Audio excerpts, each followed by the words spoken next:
Hello case, இன்றைக்கி நம்ம தட்டுக்கு வந்திருக்கிற சாப்பாடு தான் மீன் குழம்பு. மீன் தலை இன்றைக்கி நம்ம எடுத்திருக்கோம். சின்ன பிள்ளையில் எங்கள் அப்பா அடிப்பார், நல்லா மீனோட மண்டை சாப்பிட்றான்னு என்கிட்ட சொல்லியிருக்காரு. அப்போல்லாம் நான் என்ன சொல்லுவேன்னா, அந்த மீன் மண்டையை எனக்கு சாப்பிட தெரியாது, வேணான்னு ஒதுக்கிடுவேன். இப்போ வரைக்கும் கூட நான் மீன் மண்டை சாப்பிட்டதில்லை. ஆனால் என்னோடய ஃப்ரெண்டு இங்கே மால்டீவ்ஸில் வந்ததுக்கப்புறம் அந்த மீன் மண்டையில் சாப்பிட்டுட்டு அந்த மண்டை தலையில் உள்ள எலும்பு இருக்குது தெரியுமா, அந்த எலும்பில் தான் சுவை. அந்த எலும்பை கட்டிச்சு மென்று முருங்கைக்காய் மாதிரி சும்மா கசக்கி அந்த சாரை குடிக்கும்போது சூப்பராக இருக்கும். அதுலேருந்து தான் புரிஞ்சுக்கிட்டேன் மீனோட மண்டை சூப்பராக இருக்கும் அப்படின்னு சொல்லிட்டு. மீனோட மண்டையில் உள்ள எலும்பு தான் நல்ல ருசி, அதோட மூளை மாதிரிலாம் இருக்கும். அந்த இங்கே இருக்கு பாருங்க மூளை, இந்த இடத்துல ஐயோ ஒரு டேஸ்ட்டு. இந்த மண்டையை மேலாப்பில் இந்த சதைகளை மட்டுமே சாப்பிடாம நல்லா சதைகள்லாம் காலி பண்ணிவிட்டு உள்ளே உள்ள இந்த எலும்பு இருக்கும், அந்த மீனோட தலை எலும்பு, அதை கடிச்சு சாப்பிடும்போது டேஸ்ட்டாக இருக்கும். அதுக்காக தான் இப்போ நான் வந்து மீன் மண்டை எடுத்திருக்கேன். மீன் அப்படியே இதை சாப்பிட்டுட்டு சோறெல்லாம் சாப்பிட்டுட்டு கொஞ்சம் வெஜிடபிள் இருக்குது எல்லாம் சாப்பிட்டுட்டு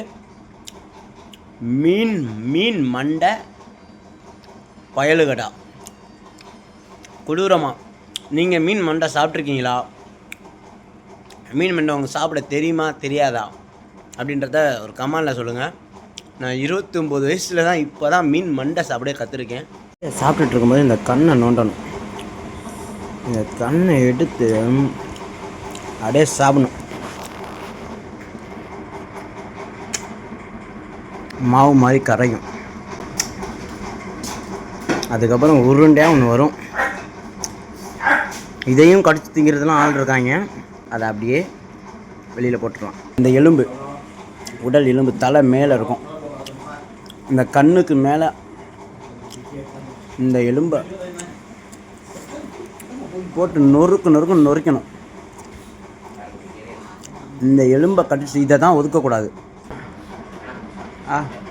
பல்லு எடுக்கல மாட்டிக்கிச்சு. இதையும் காமிச்சிருவோம். என்ன இங்கே இருக்கு பாருங்க மூளை, இந்த இடத்த தான் நம்ம மிஸ் பண்ணவே கூடாது.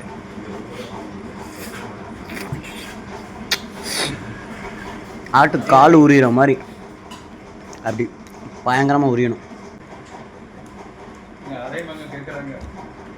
கேட்பாங்க, நம்ம தான் சொல்லிக் கொடுக்கணும். சொந்தக்காரங்கெல்லாம் தனியாக தின்னுட்டு போயிடுவாங்க, நண்பர்கள் மட்டும் தான் சொல்லி தருவாங்க. நான் தான் உங்கள் நண்பன், மீன் மண்டை எப்படி சாப்பிடணும் அப்படின்னு நான் தான் சொல்லி கொடுத்துருவேன்.